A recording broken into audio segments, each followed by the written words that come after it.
હમણાં બાપુએ સાખી કીધી હતી ને કે ગુરુ ગોવિંદ દોનો ખડે કિસકો લાગુ પાય બલિહારી જોવું મારા ગુરુદેવની જેને ગોવિંદ દિયો બતાય.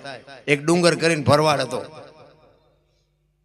તેને કોક ઢોરા સારો ધંધો કરે, માલધારી તો એ જ કરે, તેને કોકે પકડાઈ દીધું. એ કે કોક સાધુ સંત પાસે જાય ને તો એ કે ભગવાન મળે, અને ભાઈ જેને હોય ને ભેગા થાય ને, અમારા જેવો કોઈ ભજન ગાતો એને કે એ ભગવાન ક્યાં મળે, હે ભગવાન ક્યાં હોય, હે ભગવાન ક્યાં હોય. સાધુ મળે, સાધુ ને કે, કોઈક મહારાજ મળે, મહારાજ ને કે, કોઈક ભજન ગાતો હોય એને કે.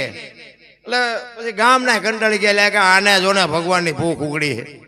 એ કે ઓલા આપણા ગામની બહાર આશ્રમ ડુંગરપુરી બાપુ છે ને, અહીંયા મોકલી દો. બાપુ બાપુ તમે જોવો તો તપેલી હળગતી હોય એમ હળગતા હોય બાપુ, એવા ક્રોધી બાપુ. માણે મોકલી દીધા. એ કે ડુંગરપુરી બાપુ ને મોકલી દીધું. અરે ભીમપુરી, માફ કરજો, ડુંગર તો આનું નામ હતું. ભીમપુરી બાપુને અહીંયા એ કે મોકલી દો. ભીમપુરી એને બધું હમો કરશે, ભગવાનના દર્શન કરાવશે ને બધું કરાવશે.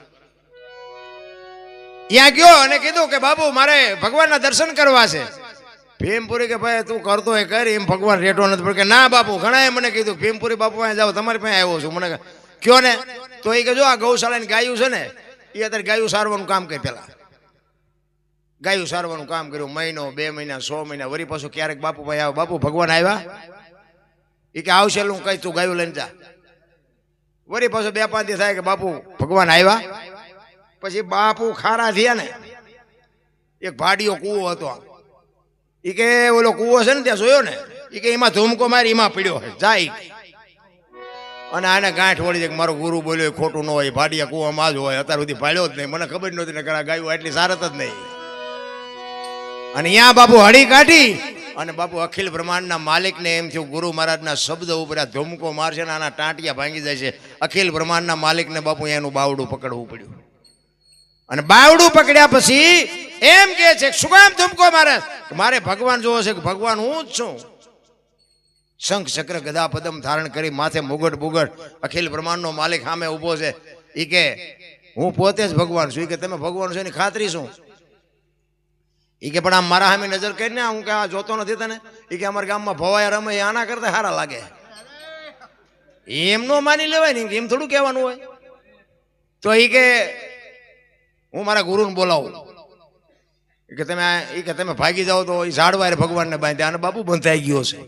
જેનો પ્રેમ છે ને એને મારો નાથ બંધાઈ ગયો છે. ને કે ભગવાન બાંધ્યો રે, એ ભગવાનને ઝાડવાના થડા રે બાંધી અને ગુરુ મહારાજ પાસે હડી કાઢીને કીધું કે હે બાપુ ભગવાન આવ્યા, હાલો જોવા. ભગવાન તમને બોલાવે, મને ઓળખાણ કરાવો. એ કે હું ભગવાન છું, ભગવાન હોય કે ન હોય, તમે હાલો જાટ, તમે હાલો જાટ.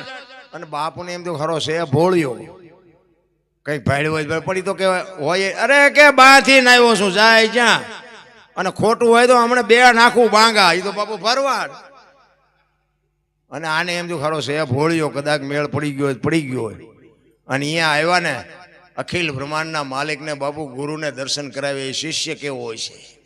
એટલે બાપુ ડુંગરને લખવું પડ્યું ગુરુ ને ગોવિંદ દોનો ખડે અને કેને લાગુ પાય બલિહારી મારા ગુરુદેવની જેને ગોવિંદ દિયો બતાય. મારા ગુરુએ એમ ન કીધું હોત કે કુવામાં પડ્યું તો આ મને ભગવાન ચા મળવાનો હતો.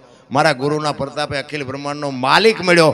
અને ગુરુ એમ કહે છે કે તારા જેવા ભોળિયા શિષ્ય જો ભક્તિ ન કરતા હોત તો તારા પ્રતાપે મને આના દર્શન થયા. એનું શું, કોના વખાણ કરવા?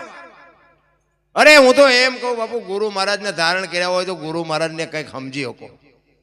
અને કાંઈક મને તો એમ થાય કે બાપુ એક ઘડી હાથી મેં આ સમય આપણો હાલ્યો જાય છે. એક સવારથી સાંજ સુધીમાં એક દી તમારો ગયો સમજી લેજો. કારણ કે આપણી તારીખ નક્કી છે, આપણે તારીખ કોઈ હાલ્યા જાય છે, તારીખ નથી હાલતી. એ તો એક દી આવીને ઊભી રહેવાની. તેથી રોતા નથી આવડવાનું. જેટલું કરશો એટલું જ તમને ઉપયોગમાં આવવાનું છે. અને હું કરું એ મને ઉપયોગ આવે, તમે કરો એ તમને ઉપયોગ આવે. એમાં કોઈ ભાગ ન પડાવે. એટલા માટે કહું છું આવી ગુરુ પૂર્ણિમાના તહેવારમાં બાપુ ગુરુ મહારાજ પાસે જો તમે કાંઈ તમારી વેદનાની વાત ન કરો, તમારી વાતને તમે કાંઈ સમજવાની તૈયારી ન કરો તો મને એમ થાય કે નકરા અંગોઠા ધોયે કાંઈ વળે નહીં. આ મારા જેવું સાચું તમને કોઈ નહીં કહે.